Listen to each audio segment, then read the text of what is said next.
Muchísimas gracias, Miriam. Muchas gracias a vos y a la cátedra por la invitación. Y bueno, y saludos a todas eh, a quienes están presentes. Y como decía Miriam, soy asiduo espectador de teatro y eso me pone en un lugar no de conocimiento, sino de- yo lo tomo como disfrute, ¿no? Eh, y cuando uno es parte en este caso como espectador, eh, siempre he ido al teatro no como sociólogo, sino como público, como público, y por lo tanto las obras eh, o me gustan, me interpelan, me hacen pensar. Algunas eh, son más reconozco que las busco más por entretenimiento, en cambio otras más para analizar, para ver en otro tipo de lenguaje qué tipo de expresiones hay acerca de nuestra sociedad, ¿no? En cambio ahora, cuando Miriam me ha pedido que colabore o por lo menos prepare algo sobre sociología del teatro o dentro de la temática de sociedad y teatro, como sociólogo me pone en otro lugar, que es el lugar, entre comillas, del conocimiento científico. ¿Ah? Y ustedes saben que el conocimiento científico sí tiene algunas premisas eh, distintas al conocimiento común que uno tiene de la realidad. Una de las premisas es tratar de tomar distancia del fenómeno que uno estudia y objetivarlo, ¿no? Tomarlo como cosa, dice Durkheim, pero no como cosa porque sea un objeto no humano, sino como algo que hay que estudiarlo sacando todos los prejuicios que uno tiene y, y abordarlo, ¿no? Así que bueno, dentro de mi estudios de sociología, sinceramente nunca había abordado el teatro y muy pocas veces había leído algunas eh, referencias, sobre todo a sociología del arte. Por lo tanto, lo primero que quiero aclarar es eso, pero sí eh, puedo primero enmarcar lo que sería, por eso el título de la charla es una aproximación o aproximándonos a la sociología del teatro, porque sería considero yo, por lo menos, o cómo consideran ciertos sociólogos que habría que estudiar al teatro como fenómeno social, ¿no? Así que, y a partir de ahí puedo hacer una introducción de algo que sí conozco un poco, que son las grandes teorías o grandes enfoques que tiene la sociología, ¿no? Ustedes saben, bueno, que la sociología tiene muchas definiciones acerca de qué estudia, pero uno podría decir que la sociología estudia eh, aquellos comportamientos que creemos que son individuales, pero que en realidad están condicionados socialmente al punto que algún autor padre de la sociología, como Durkheim, ha dicho que la sociología estudia hechos sociales, que son todos los fenómenos que se nos imponen al individuo, es decir, socialmente son formas de pensar, de sentir y de actuar que se nos imponen al individuo, ¿no? Y esto es importante porque después nos vamos a referir a un sociólogo que habla precisamente de, de la vida social como metáfora del teatro. Al revés, en lugar de decir que el teatro es una metáfora de la vida, este sociólogo dice que la vida social es una metáfora de teatro, donde actuamos ciertos papeles en distintos escenarios, ¿no? Así que bueno, a partir de ahí siempre la sociología ha tratado de estudiar entonces la sociedad como un todo, como una totalidad, y dentro de lo que es la socialidad, que está formada por conjunto de relaciones sociales entre individuos, pero como somos seres sociales, necesitamos relacionarnos unos a otros. Así que en la sociología hay básicamente tres enfoques o tres maneras de ver la sociedad y de estudiar cualquier fenómeno dentro de la sociedad, ¿no? Uno de los enfoques, el enfoque crítico marxista, que surge a partir de Carlos Marx, y es importante anclarnos ahí un poco porque después voy a hablar de un texto de sociología del teatro que proviene de esta mirada sociológica que es la de Carlos Marx. Carlos Marx nos invita a estudiar científicamente la sociedad y para eso nos dice en un texto que se llama prólogo a la contribución de del prólogo a la contribución de la economía política, que es un libro escrito en el 1864, antes de escribir El Capital. Ahí dice que para estudiar científicamente la sociedad hay que comenzar por estudiar las relaciones de producción que hay en una sociedad, ¿no? Los modos de producción, cómo el ser humano, para poder vivir como cualquier ser vivo, necesita la subsistencia, que es el alimento, la vestimenta, el abrigo, pero para eso necesita relacionarse con otros hombres y relacionarse con la naturaleza, porque es un ser social. A partir de esas relaciones con otros hombres y con la naturaleza, dice Marx, se puede tipificar los distintos tipos de sociedades que hubo en la historia en sociedades de tipo esclavista, que las relaciones entre hombres eran de amo y de esclavo, es decir, hombres libres que vivían la vida gracias a los esclavos, que son los que producían los bienes y los materiales necesarios para vivir. Ese tipo de sociedad fue en una época histórica, dio lugar luego a otro tipo de sociedad, que es la sociedad feudal, donde señores feudales y los monarcas, reyes y la nobleza vivía a expensa, digamos, de los siervos y de los campesinos, que son los que producían socialmente para los propios campesinos, pero también para los señores feudales, ¿no? Eso da lugar después a otro tipo de sociedad, que es la que vivimos hoy en día, que es la sociedad industrial moderna, donde una clase social, que es la burguesía, el empresariado, los que tienen los medios de producción, la fábrica, los dueños de los bancos, viven la vida gracias a la producción de los trabajadores, las trabajadoras, los asalariados, ¿no? Para Marx, eso constituye la base de la sociedad, y cualquier fenómeno que se tenga que estudiar socialmente tiene que estudiarse articulando con esa base, ¿no? No se puede estudiar, dice Marx, las ideas políticas, sociales, no se puede estudiar la educación ni el arte si no se tiene en cuenta las relaciones de producción en las que están insertos esos fenómenos sociales, ¿no?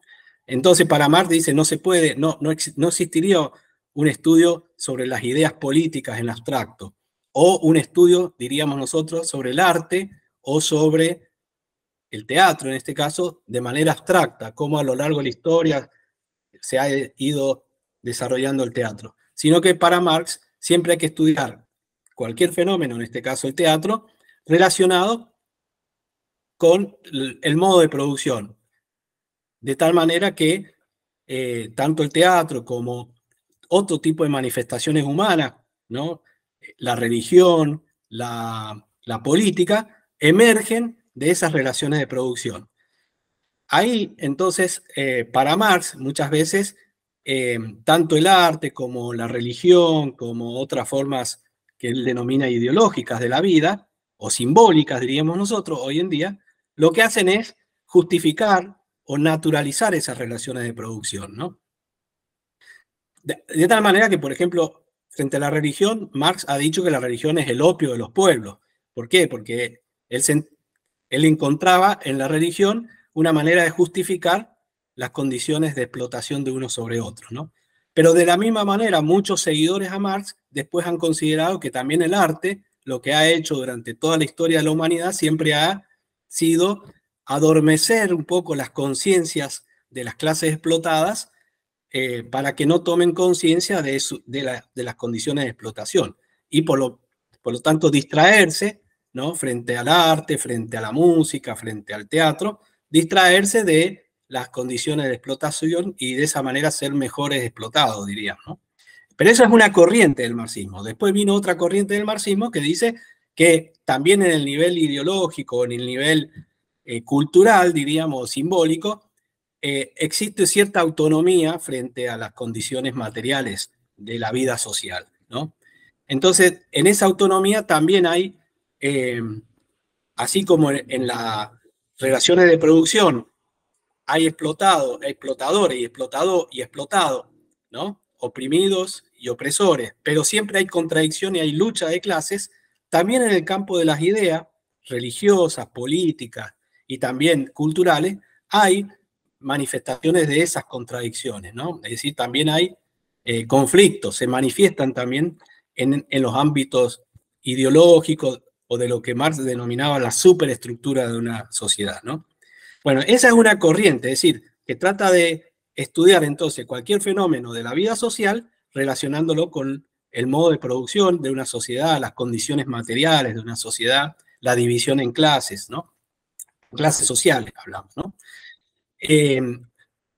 Hoy en día esa corriente de la sociología estudia no solamente la división que hay en una sociedad en clases sociales, sino también las diferentes oportunidades o la explotación que hay en razón de la etnia y del género, ¿no? Y esto está muy presente hoy en día en todas las discusiones sociales, ¿no? Como el patriarcado es una forma de dominación que no es únicamente en el sentido económico de clases sociales sobre otros, sino de género sobre otros, ¿no? De hombres sobre mujeres, por ejemplo, ¿no? O sobre cierto tipo de masculinidad hegemónica frente a otro tipo de diversidades y de identidades de género, ¿no? Es decir, que esa sociología estudia cómo una sociedad está dividida y hay quienes ejercen un poder sobre otros, ¿no? A eso se denomina la sociología crítica o del conflicto en general. Entonces ahí se ubicaría ciertos estudios del teatro en cómo el teatro manifiesta también o puede llegar a manifestar esas contradicciones, ¿no?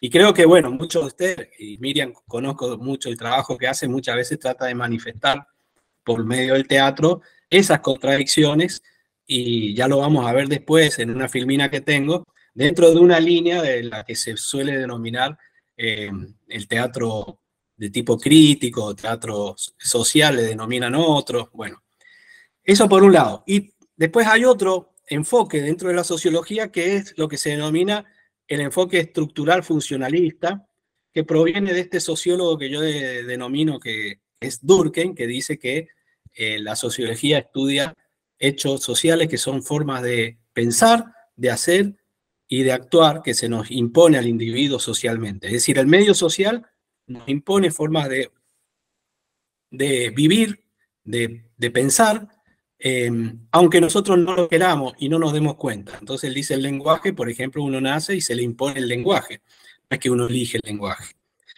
La escolaridad, uno tiene que ir a la primaria, secundaria y después si quiere va a la universidad, pero en general es obligatorio. La forma de vestirnos, de acuerdo al ámbito donde vamos, nos vestimos, creemos que nosotros elegimos la vestimenta, pero en realidad socialmente se nos impone de acuerdo al ámbito al que vamos. Si vamos a una cancha de fútbol, vamos vestidos de una manera, si vamos a una celebración religiosa, vamos de otra, porque socialmente el medio nos impone esa forma. Pero también nos impone formas de pensar y de actuar. Ahora, para Durkheim era muy importante en la sociedad estudiar aquello que cohesiona a la sociedad. Él se pregunta cómo individuos que son tan distintos viven y son capaces de cohesionarse en un grupo social, ¿no? Entonces, para él la cohesión social está dada por formas de pensar iguales o parecidas, ¿no? Y dentro de su preocupación por la cohesión social, dice que existen instituciones en la sociedad que ayudan a esa cohesión social, que ayudan a que el individuo no se sienta solo frente a una sociedad grande, sino que forme parte de estas instituciones. Y para Durkheim esas instituciones tienen ciertas funciones para ayudar a la cohesión social. Entonces de ahí viene el nombre del funcionalismo. Es decir, son el estudio de qué funciones tienen ciertos hechos sociales, qué funciones tienen para ayudar al mantenimiento y a la estabilidad de una sociedad. De ahí viene toda una corriente que estudia a la cultura, al arte, en sus funciones, es decir, qué función tiene el arte y en este caso, qué función tendría específicamente el teatro, qué función tendría específica dentro de lo que sería la cohesión social, ¿no? En el caso del teatro, está estipulado en algunos que adscriben a este enfoque, hay sociólogos que han estudiado, han tratado de estudiar las funciones del teatro en la sociedad y cómo ayuda el teatro a la cohesión social, ¿no? Difundiendo formas de pensar comunes, puede ser también difundiendo incluso los conflictos que hay en una sociedad, pero tratando entonces de encontrar eso, es decir, encontrando cuáles son las funciones, sería una sociología del teatro sería tratar de investigar cuáles son las funciones que cumple el teatro en una sociedad determinada, ¿no? Ese es otro enfoque, y se llama así, estructural funcionalismo, ¿no? Tanto el enfoque crítico marxista como el estructural funcionalismo siempre ve a la sociedad como una totalidad y dentro de la sociedad a los individuos y sus instituciones con distintas funciones. En el caso del marxismo ve a las instituciones en el aspecto de cómo la clase dominante dominan a las clases dominadas. En el caso del funcionalismo, en cambio, ve a las instituciones cómo ayudan a que el individuo se integre a la sociedad y sea parte de una sociedad, ¿no? Entonces habría líneas de investigación dentro de estos dos enfoques. Luego hay un tercer enfoque, que es lo que se denomina el enfoque del interaccionismo social, ¿no? ¿Por qué? Porque los otros dos enfoques siempre hacen alusión a que existe una sociedad que de alguna manera moldea nuestras conductas y nuestra vida social individual, ¿no? Y moldea también a las instituciones dentro de una sociedad. ¿Qué quiere decir? Que en una sociedad esclavista habría un tipo de teatro acorde a ese tipo de sociedad. En una sociedad agraria, el teatro estaría acorde a ese tipo de sociedad. En una sociedad más industrial, el teatro reflejaría ese tipo de sociedad, ¿no? Bueno, en el caso del funcionalismo, lo que diría es que las instituciones moldean al individuo de acuerdo a esas instituciones, ¿no? En cambio, el interaccionismo simbólico, que es el otro paradigma o enfoque sociológico, no parte de la sociedad como un todo, sino que parte de los individuos y cómo los individuos interactuamos unos con otros para ir conformando a la sociedad en cada momento, ¿no? Es decir, que la sociedad no está establecida como una estructura que se nos impone continuamente como algo externo al individuo, sino que es el individuo que continuamente va construyendo la sociedad, uno diría de abajo hacia arriba, en cada acto, en cada interrelación que establece en cada momento. Por ejemplo, esta interrelación que tenemos ahora, donde yo cumplo un papel que es el que da charla, y ustedes como estudiantes, ¿no? Pero a su vez después salimos de este espacio social y vamos a otro espacio social, por ejemplo, a la verdulería, porque tenemos que cocinar y hay que comprar la verdura y después hay que cocinar. Bueno, en ese espacio que es el mercado, la verdulería, uno actúa ahí como comprador y el otro como vendedor. Y después uno entra al ámbito familiar y ahí interactúa con su pareja, con sus hijos, eh, conformando en ese momento a la sociedad en ese momento, al grupo social que es la familia. Es decir, que la familia se va, no solamente la familia, la sociedad se conforma en cada momento, ¿no? Por lo tanto, en esa perspectiva no habría una estructura que nos condiciona, sino que nosotros vamos eh, eh, conformando, es decir, dándole forma a la sociedad en cada interactuación que hacemos en cada momento. Esos son los tres grandes enfoques. En este tercer enfoque hay un sociólogo, que después lo voy a poner ahí en una filmina, que se llama Erving Goffman, en la década del 50, que este sociólogo decía que la vida social es una especie de metáfora del teatro, ¿no? Que en la vida social nosotros lo que hacemos en cada momento es actuar un papel, somos actores, donde en cada escenario distinto actuamos un papel, ¿no?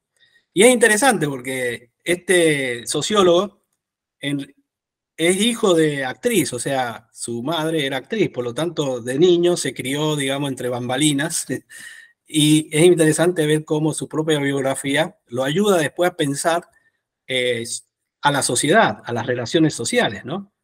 Se da, digamos, un vuelco al revés. No es la sociología la que piensa el teatro, sino cómo desde su experiencia propia biográfica lo ayuda a pensar en la sociedad y de ahí el término de actor social que se usa mucho y cómo actuamos papeles en un guión, dice él, que no está escrito, pero que internalizamos en la vida social, ¿no?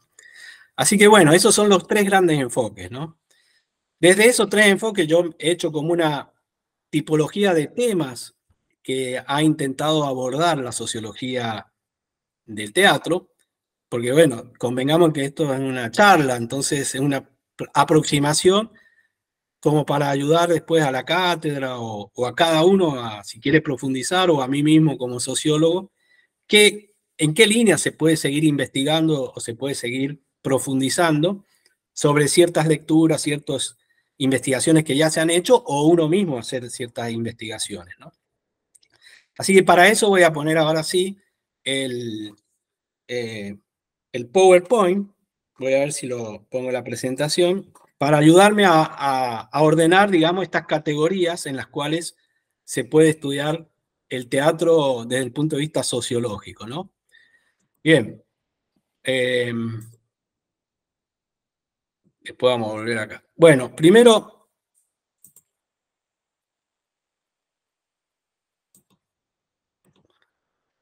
tengo que poner presentar, sí.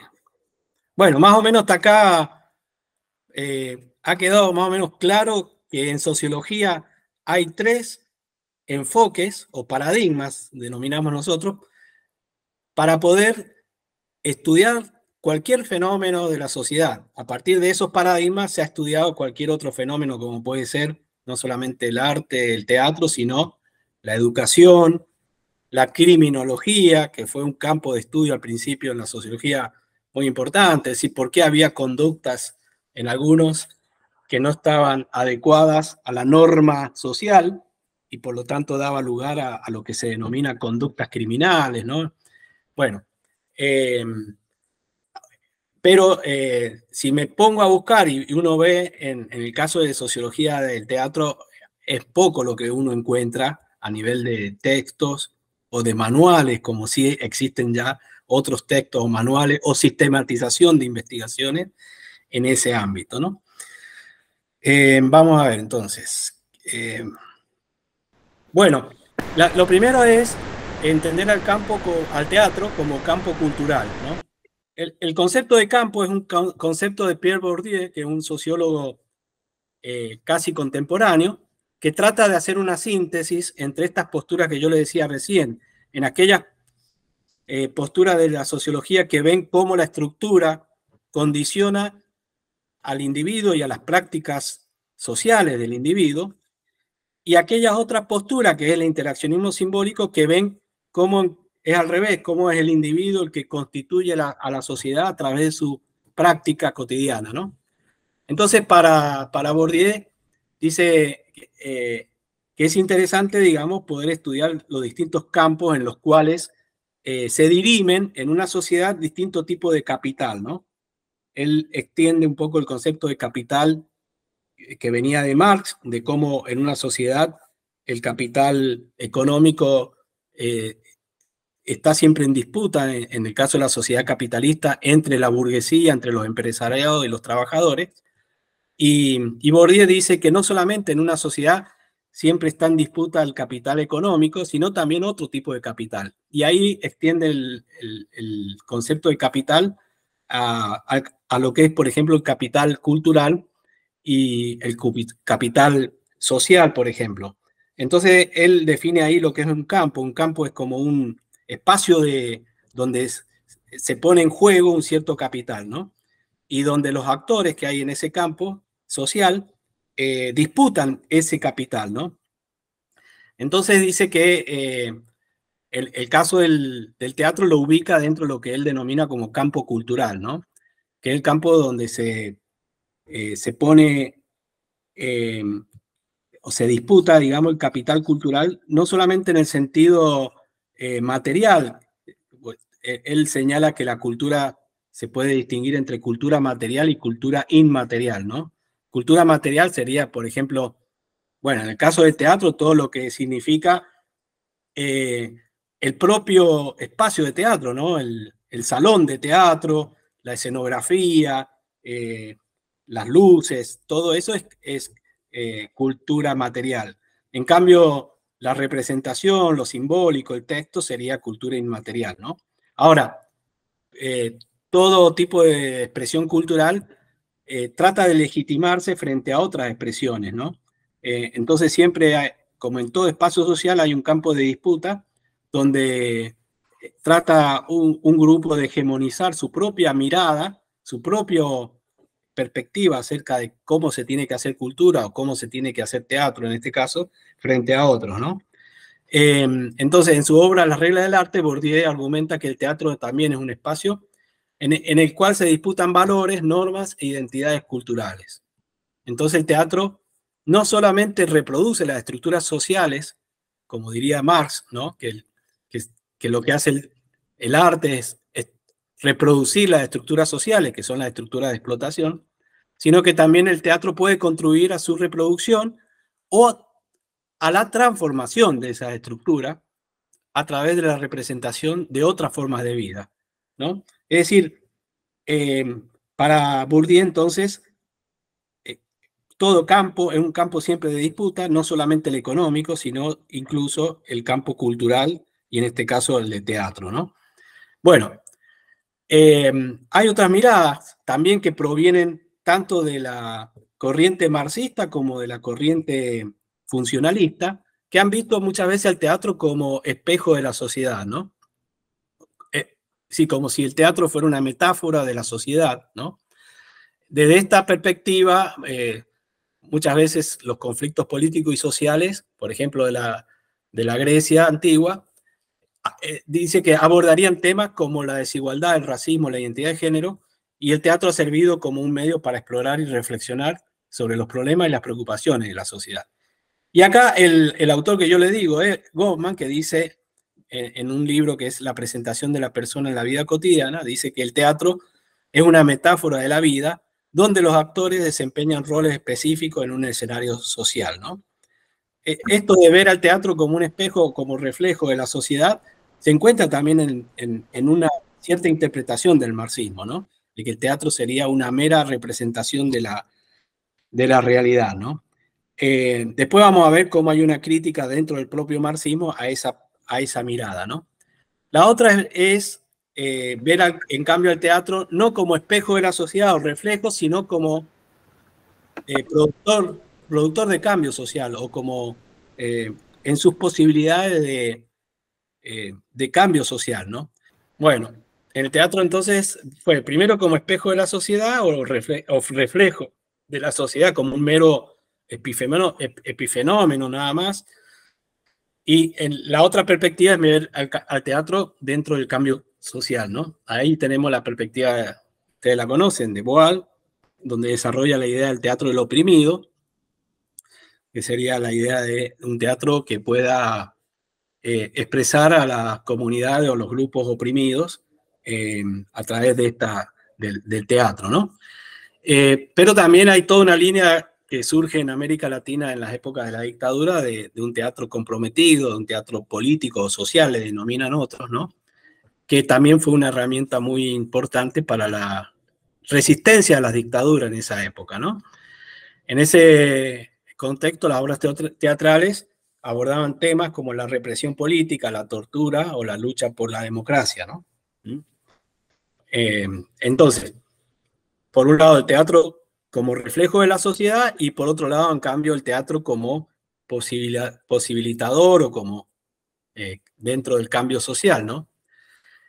Después hay otra mirada al teatro, ya tratar de estudiarlo sociológicamente al teatro como otro espacio social también, ¿no? Así como se estudia al mercado como un espacio social o la industria, donde es un espacio en donde intervienen empresarios y trabajadores. Bueno, en este caso el teatro no es simplemente un producto final, sino es un producto social en sí mismo, donde hay interacciones en ese espacio social. En esas interacciones, ¿quiénes entrarían? Bueno, quien hace la obra, los actores, el público, los espectadores, que seríamos parte de la experiencia teatral. Entonces hay muchos estudios respecto a la relación entre el teatro y el público, entre el teatro y los espectadores. Hay una socióloga, Helen Nicholson, en su obra Teatro y Socialidad, dice que ella analiza cómo las convenciones sociales influyen en la forma en que el público respondemos a una actuación y cómo la recepción de una obra puede variar según la composición del público. Esto lo vamos a ver después, este tema de que cuando se analiza la recepción del teatro, que es un área de la sociología del teatro, analizar la recepción que puede tener una obra. Bueno, hay distintas maneras de recibir y de interpretar la obra, ¿no? Bueno, acá entonces el teatro no es solo una representación en el escenario, sino también una representación de las relaciones sociales y culturales que hay en la audiencia, ¿no? Y acá también Goffman, el sociólogo que les decía, también analiza cómo los individuos interpretamos nuestras identidades en la sociedad, lo que puede relacionarse con la forma en que los actores representan personajes en el escenario, ¿no? Otra forma sería estudiar al teatro desde una sociología que estudie la economía y la producción teatral. Sabemos, y ustedes lo saben porque lo ponen en juego siempre, que el proceso de producción teatral implica una producción material, y donde hay actores, actrices, hay escenarios, hay, por lo tanto, factores económicos y políticos que se ponen en juego, ¿no?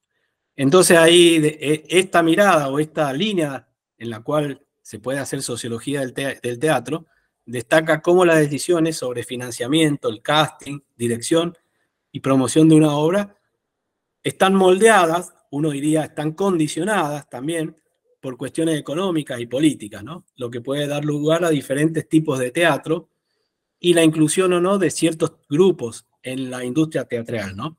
Acá hay toda una línea que entra dentro de lo que se denomina el estudio de industrias culturales, bueno, donde hay una línea y trata de investigar al teatro comercial, que sabemos que busca maximizar las ganancias, es decir, adaptarse a las leyes del mercado y por lo tanto esta sociología estudiaría este aspecto de quienes producen teatro para obtener ganancias, ¿no? Que eso sabemos, que existen empresarios, productores y todo lo demás que hacen otro tipo de teatro, que es un teatro más de mercado, donde buscan atraer a una gran masa de público, que son los que pagan la entrada y por lo tanto encuentran con eso una fuente de financiamiento de la obra, pero también de ganancia. ¿Para quién? Para el empresario que, entre comillas, pone cierto capital para obtener una cierta ganancia, ¿no? Como una industria, como cualquier otra industria donde se invierte un capital para que trabajen otros y luego obtener una ganancia de ese trabajo, ¿no? Bueno, entonces acá tenemos estudios a través de esta mirada de grandes producciones con mucho presupuesto y con mucho marketing, publicidad y todo lo demás, ¿no? Pero por otro lado, el estudio de la economía y la producción teatral nos lleva a poder estudiar el teatro independiente y experimental, o el teatro que no está bajo la lógica del comercio, que se centra más en la expresión artística y en otros valores, y también en la innovación, ¿no? Y cuáles son los desafíos económicos que encuentran para su supervivencia, ¿no? Que en una sociedad, por eso ahí siempre la mirada muy acertada de Marx, de ver cómo cualquier aspecto de la vida social está condicionado por el tipo de sociedad en la que vivimos. Y el tipo de sociedad que vivimos es una sociedad de tipo capitalista, mercantilizada, que hace que cualquier expresión artística que no entra dentro de los cánones de la sociedad de consumo y de la industria cultural, bueno, tenga que rebuscar de otra manera las formas de poder producir teatro, ¿no? Bien, por otro lado, como decíamos de recién, hay toda otra línea de investigación en sociología del teatro que investiga la recepción y la crítica teatral, ¿no? Hay muchos estudios de audiencia, igual que en literatura, que demuestra cómo la percepción de una obra de teatro puede estar influenciada por factores sociales, políticos y culturales. De tal manera que la obra de teatro no termina en la mera, o en la, no digo mera, sino en la obra en sí, sino en cómo la audiencia interpreta esa obra de teatro, ¿no? Y que puede ser distinta según el tipo de capital cultural que tenga la audiencia, ¿no? Es decir, la audiencia no es un receptor pasivo que va a recibir de la misma manera la expresión de la obra de teatro, sino que participa activamente en la creación de significado a través de la interpretación y reacción, ¿no? Y luego la crítica teatral, que se suele hacer en los medios de comunicación, donde desempeña un papel para guiar un poco a quienes somos espectadores y queremos saber qué obras de arte, de teatro existen y tener alguna referencia a esas obras de teatro. Entonces hay toda una línea de crítica teatral inscripta en ese tipo de estudios, ¿no? Bueno, estas serían algunas de las áreas en las cuales una sociología del teatro podría enfocarse, ¿no? Son muchas áreas y por lo tanto muchas maneras de abordar el fenómeno del teatro, ¿no? Yo quisiera hacer referencia a uno de los pioneros del estudio y que mayor aporte ha hecho a la sociología del teatro, que tal vez ustedes ya lo han visto en la cátedra, me dicen si lo han visto, que es Joan Dubignon, con su texto, que ha sido como una especie de introducción para guiar cualquier estudio del teatro desde la perspectiva sociológica, ¿no? El libro se llama Sociología del Teatro, Ensayos sobre sombras colectivas, es el año 1963, y como yo les decía, este autor proviene un poco de la tradición marxista, pero él hace una crítica primero expone algunas premisas sociológicas para lo que va a ser su investigación. El libro es un libro de bastantes páginas, ya vamos a ver cómo aborda distintos temas y distintos tipos de sociedades, porque en general los sociólogos tendemos o tienden a hacer tipologías sociales, ¿no? Así como Marx hizo la tipología social de sociedades de comunismo primitivo, que serían las sociedades anteriores a la agricultura, ¿no? De hace más de 10.000 años, que eran sociedades de cazadores y recolectores, entonces no había clases sociales, y a eso le denominaba comunitarismo o comunismo primitivo. Y dice Marx, después vinieron las sociedades esclavistas, luego las feudales y ahora las capitalistas, ¿no? Bueno, es una tipología.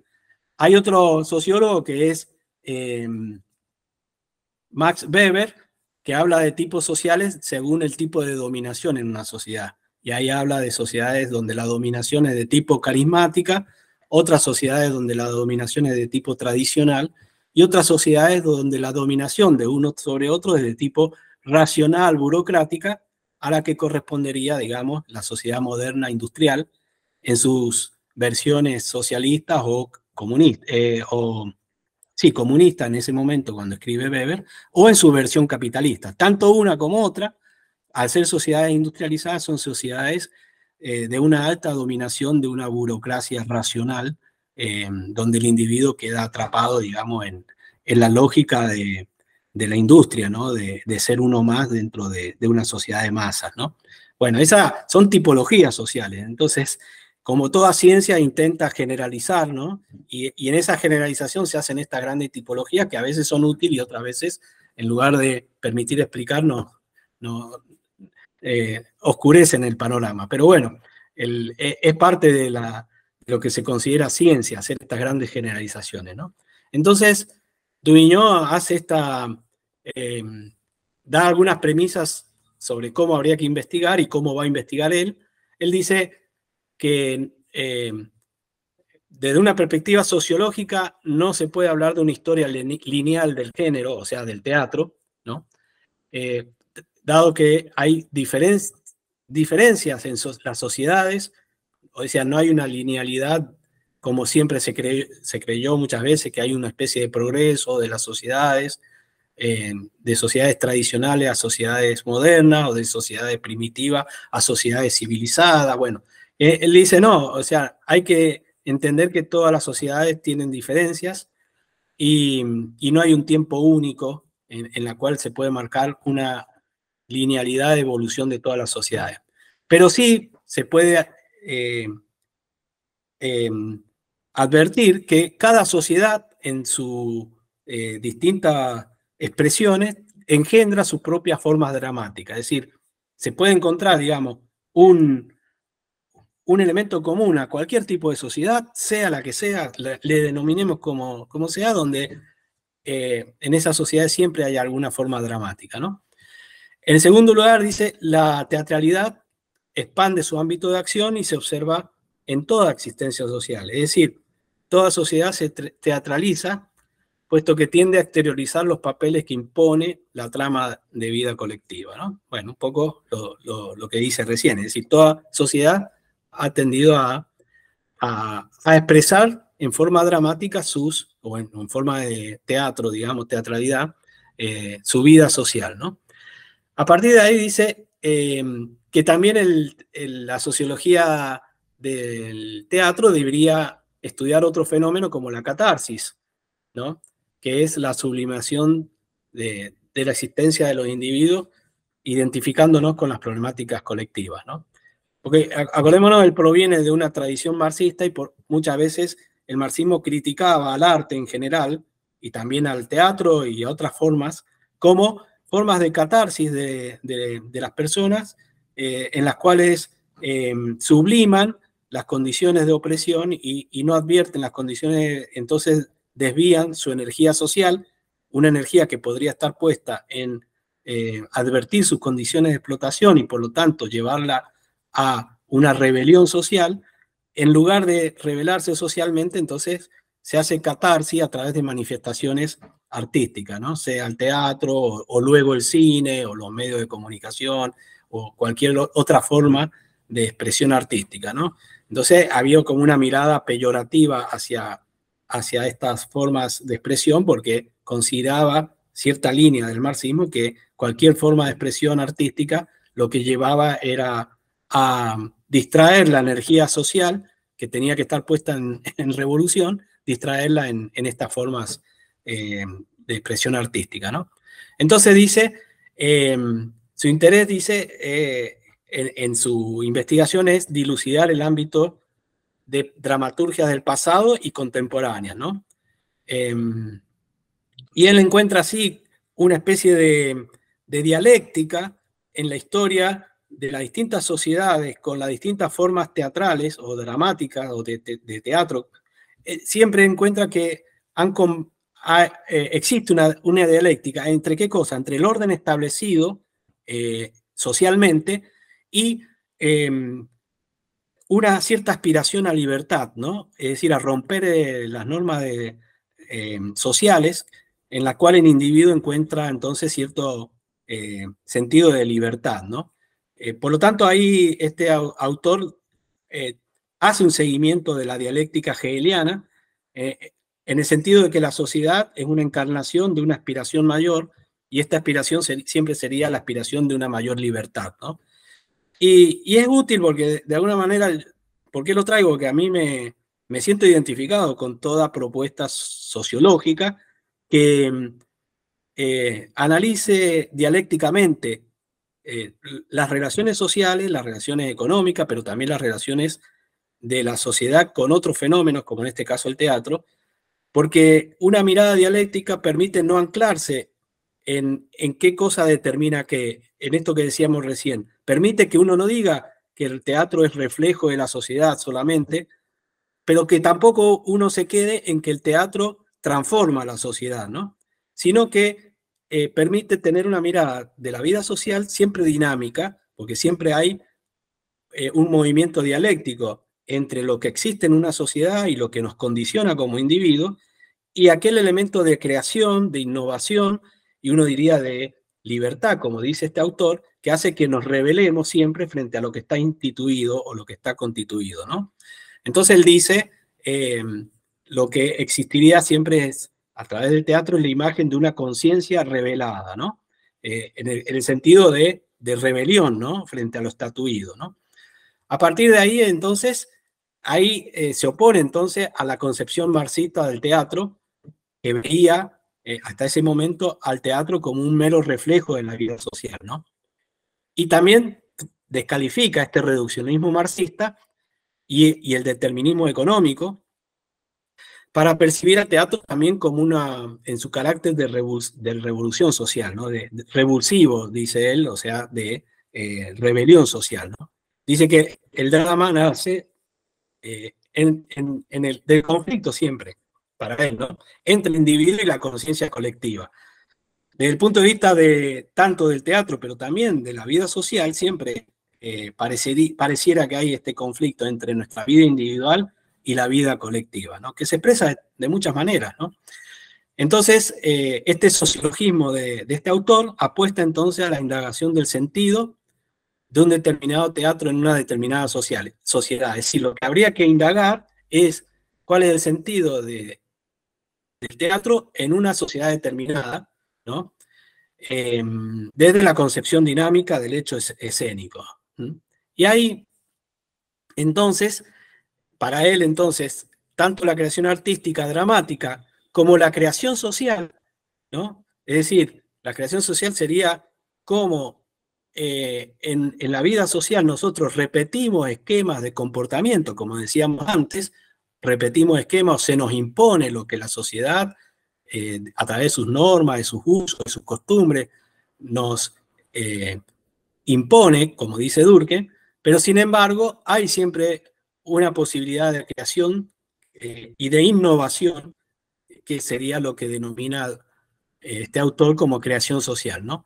Es decir, tanto la creación artística, en este caso dramática, el teatro, como la creación social serían dos aspectos de una misma fuerza que la sociología del teatro debería mostrar, ¿no? De esta premisa, este autor desarrolló entonces estos apartados y cómo esta fuerza de creación social y de rebelión, y tanto artística como social, ha existido en distintos tipos de sociedad, ¿no? Entonces él ahí, luego, los otros capítulos de su libro habla de distintos tipos de sociedad con distintos tipos de arte dramático, de teatro, ¿no?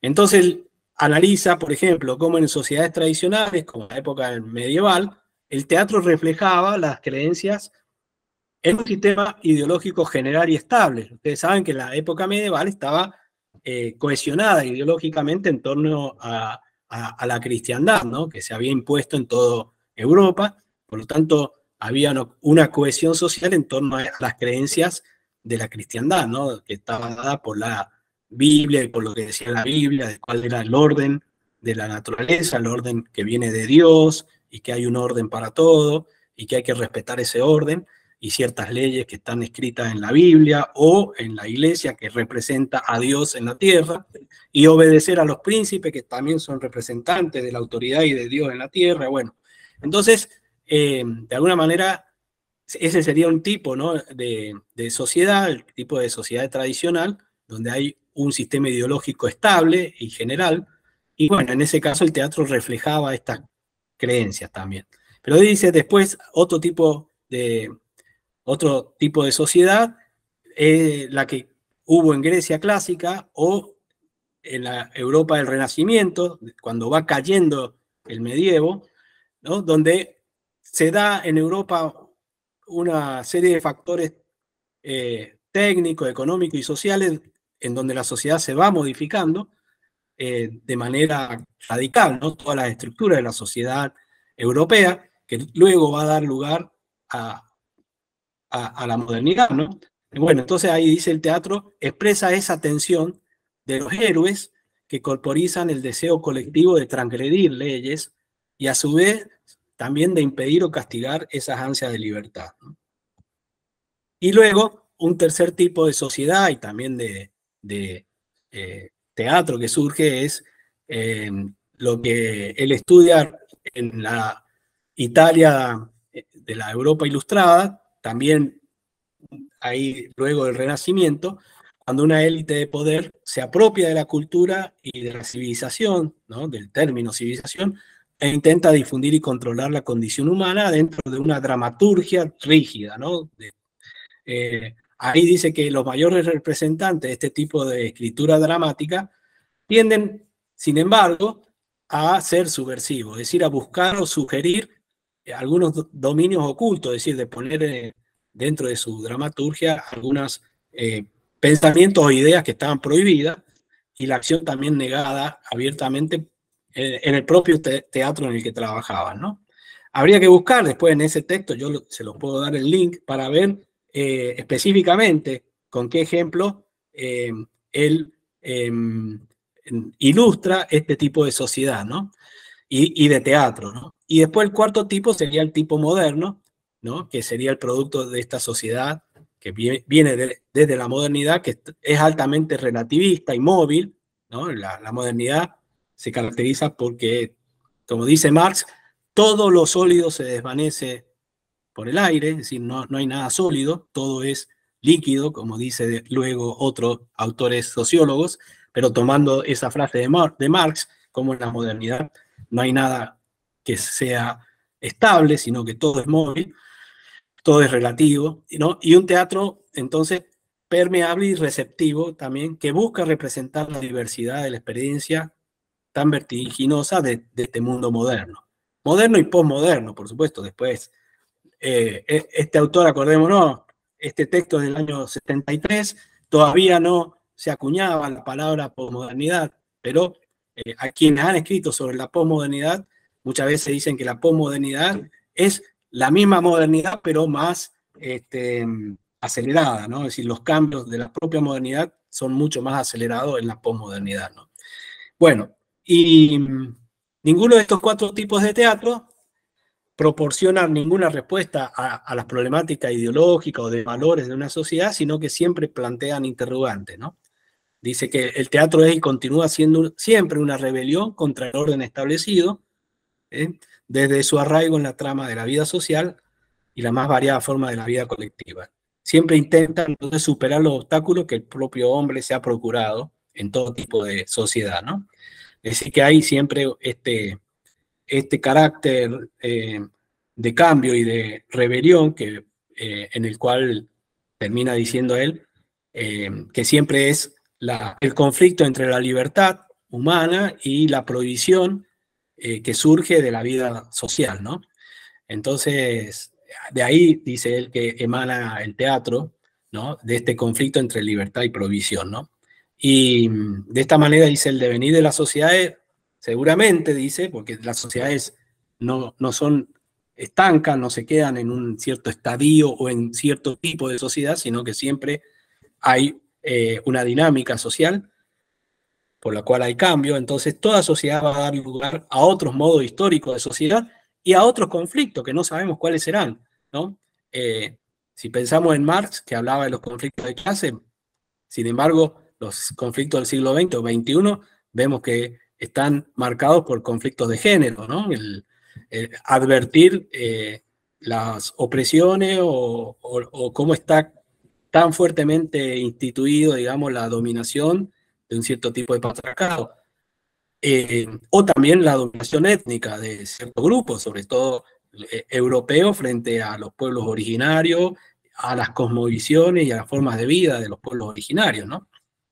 Por lo tanto, dice, el devenir de estas sociedades siempre van a dar lugar a otros modos históricos, a otros conflictos, a otros combates, pero siempre en relación dialéctica, ¿no? Entonces, lo que es eterno en el arte del teatro no es el contenido, sino la forma del conflicto, ¿no? Dice, cuya permanencia testifica la vitalidad de la revolución continua que transforma a los grupos y los individuos.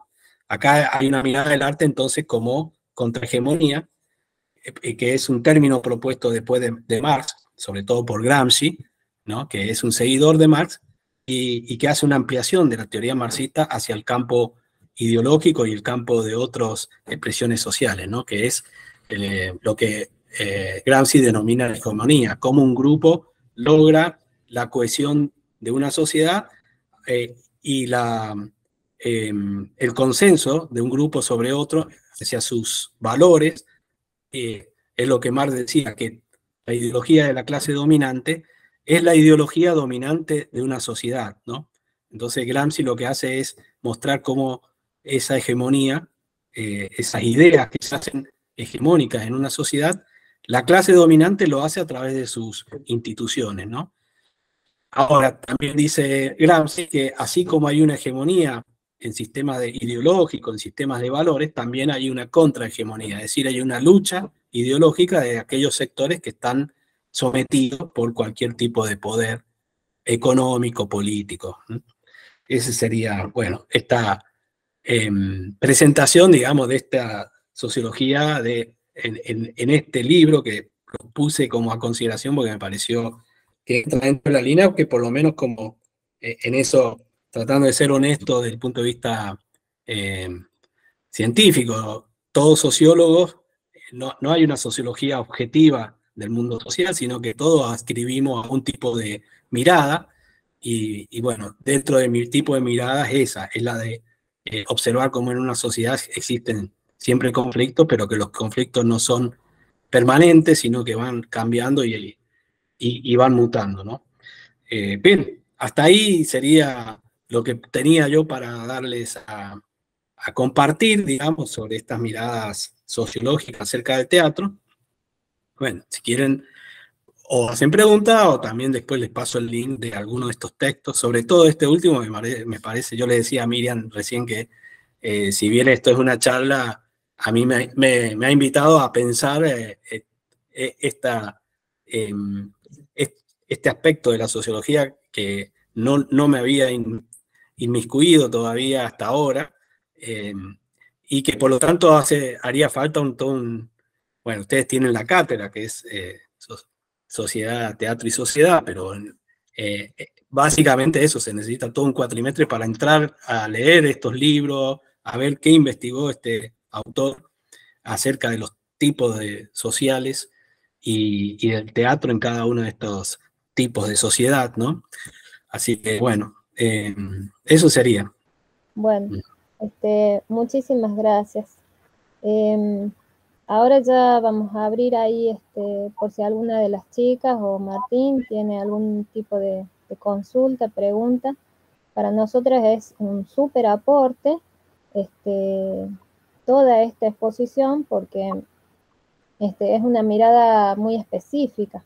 Por eso es que yo les decía a las chicas que era muy importante tener esta charla al principio del cuatrimestre, porque así también es útil para que ellas puedan empezar a pensar justamente como vos has planteado todo este tipo de enfoques, ¿no? De paradigmas, y también empezar a buscar bibliografías que les sean útiles a su mirada. Desde nosotras estamos trabajando con algunas bibliografías. Yo te habré comentado en algún momento, hemos compartido algo. En este momento estamos trabajando con Jean-Luc Lagarce, también, digamos, ahí como en esta crítica a la linealidad o a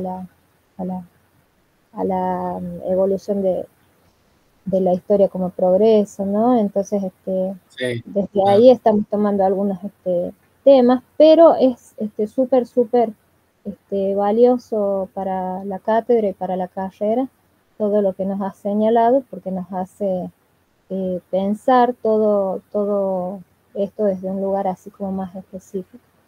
les decía que había tomado este último autor que permite no pararse maniqueamente de un lugar diciendo, bueno, el teatro justifica o naturaliza las relaciones sociales o es reflejo de la sociedad o espejo, y tampoco ponerse en un lugar de que como que el teatro como un lugar omnipotente va a transformar.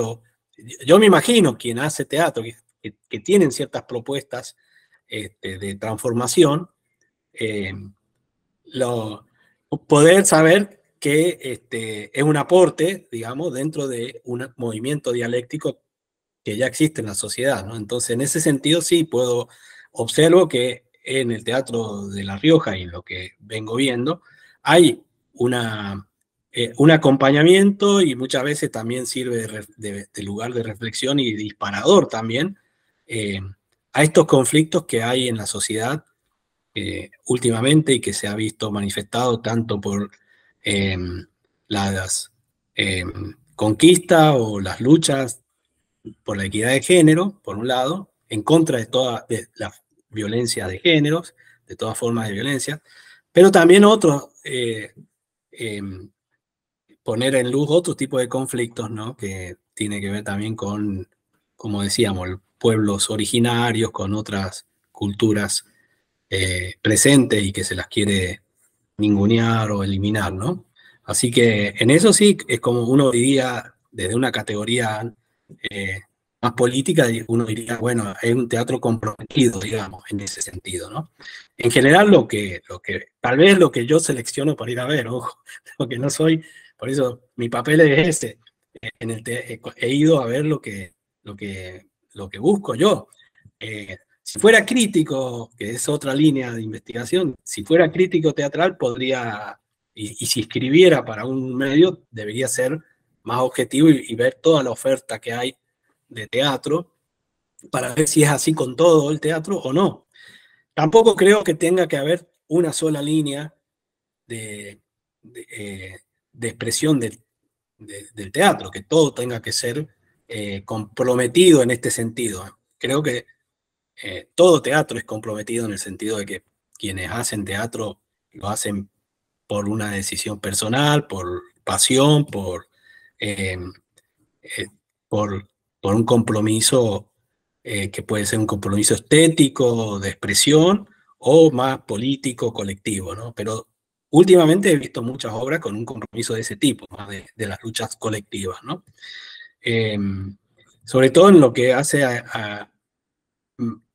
marcadamente en lo que hace a la expresiones de diversidad de género, ¿no? Y todo lo que hacen las luchas de género, ¿no?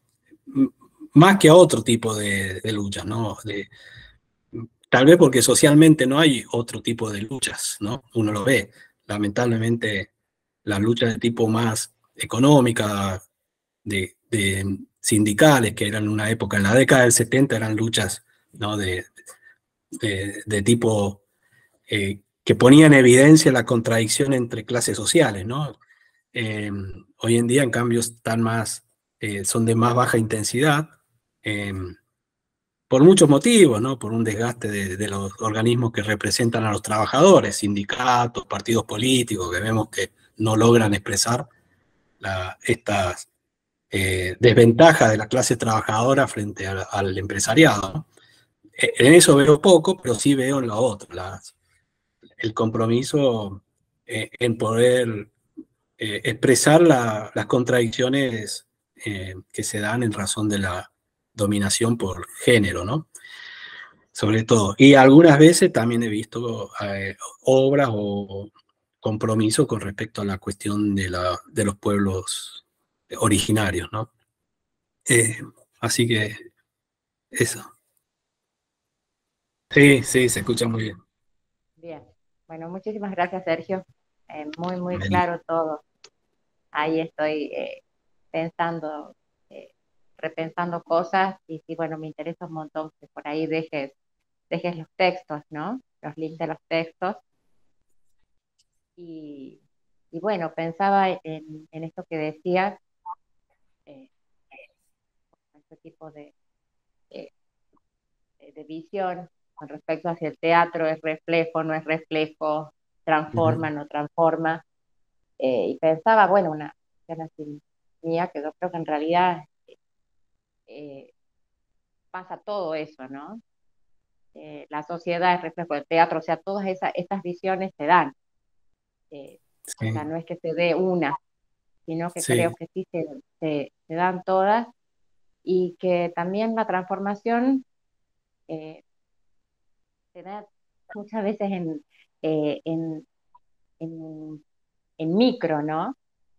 ujú, Sobre todo la gente que hace teatro, cuando se acerca al teatro y hace teatro, más allá del espectador, estaba pensando claro, en esta palabra de transformación, ¿no? Eh, Muchas veces cuando, bueno, hay un acercamiento, una profundización en la escena, eh, y obviamente un trabajo con compromiso, se da un tipo de transformación. Eh, que obviamente los teatristas tenemos así como grandes pretensiones, ¿no? Es como que las revoluciones pasan por el escenario, pero muchas veces, y creo que es absolutamente válido, porque creo que el escenario siempre o sea, es un espacio de poder, ¿no? El hacer que otro te vea, que otro vea y escuche, tiene que ver con un poder que uno tiene en un momento y que tiene digamos que uno tendría que ser consciente como hacedor como teatrista, o sea, director, productor, que bueno, que uno está en un espacio de poder. Y bueno, no sé, así sintéticamente dije, no sé si fue confuso o claro, pero me parece que eh, Sí. pensando sobre todo en lo que dijiste y en las estudiantes, bueno, los estudiantes que están en pleno procesos de producción, de acercamiento a la construcción, a, a la generación de productos, ¿no? De obras. Sí. Sabes que ahí, como aportando en otra línea con lo que Evangelina estaba planteando, últimamente no me acuerdo ahora el nombre del autor, pero sí es muy parecida a la propuesta de Augusto Boal, que vos lo mencionaste, que es un referente que nosotras tenemos que estudiar justamente en esta materia, donde, bueno, la propuesta también es pensar el ámbito del teatro, como decía la compañera, como ese espacio en el cual nosotras ensayamos mundos posibles. Digamos, esta relación que tenemos entre nosotras y nosotros y nosotros cuando hacemos teatro, independientemente del producto, ¿no? Como ese espacio, ¿no? En el que nosotros trabajamos es también un ensayo de posibles cambios, transformaciones de un mundo que de algún modo necesitamos discutir, ¿sí? Acordar, reafirmar, o la relación que nos propongamos, ¿no? con ese mundo, pero como en ese espacio, que es el del teatro, hacemos una práctica de ensayo. Eso pasa, digamos, sobre todo cuando la construcción es así desde el ámbito colectivo. Las chicas lo transitan, digamos, desde sus creaciones, ¿no? Y es muy bonito también esta propuesta que tiene Augusto Boal en relación a esta línea, que es la de sacar al espectador de su lugar de actor y ponerlo, perdón, de su lugar de espectador y ponerlo en el lugar del actor. O sea, ponerlos a todos en el lugar del acto. Y usar ese espacio, como decía la profe Eva, ese espacio de poder que es el escenario también para proponer, digamos, posibles cambios a aquellos, o posibles soluciones a aquellos conflictos que nos aquejan en nuestra vida en comunidad, pero pasar a ser actores, ¿no? Así que bueno, va a ser una propuesta que ustedes la van a disfrutar mucho cuando la estudien. La traía porque el profe ya la mencionó y porque también es muy hermosa, ¿no? Pensar este espacio del escenario como un ensayo de mundos posibles. Gracias, Bien. Sergio. Bueno, yo Muchas les gracias. agradezco a ustedes la escucha y los aportes también. Siempre lo que decía Evangelina y también, sí, siempre existe esa relación de poder. Digamos, hay una relación que tiende a ser asimétrica, ¿no? También Weber habla de las relaciones sociales, bueno, que la relación de uno y otro, y siempre hay. Y creo que las propuestas que hay en el teatro, como dice Miriam, de correr al espectador de ese lugar y hacerlo parte, son interesantes, ¿no? Que son propuestas para otro tipo de mundo también, ¿no? De otros mundos posibles. Yo creo que en ese sentido, la capacidad que tiene el teatro de poder mostrar otras posibilidades que no son la vida establecida, sí tiene siempre un margen y una aspiración de emancipador, ¿no? De pensar siempre, de ampliar la creatividad y la posibilidad de pensar otras formas de otra forma de vida que no tiene por qué ser, siempre en sociología lo decimos, pero después es difícil hacerlo. Uno dice, siempre critica el orden establecido, uno dice, bueno, las relaciones que hay sociales creemos que son naturales, pero no, son construidas históricamente, bueno, pero no es fácil salirse de ahí, ¿no? No es fácil imaginarse otras formas de vida, de relacionarnos, así que el teatro sí es sí lo puede hacer, así que está interesante como propuesta. Bien. Bueno, muchísimas gracias a todos y gracias Miriam también por hacerme pensar, leer y entusiasmarme también. Muchas gracias.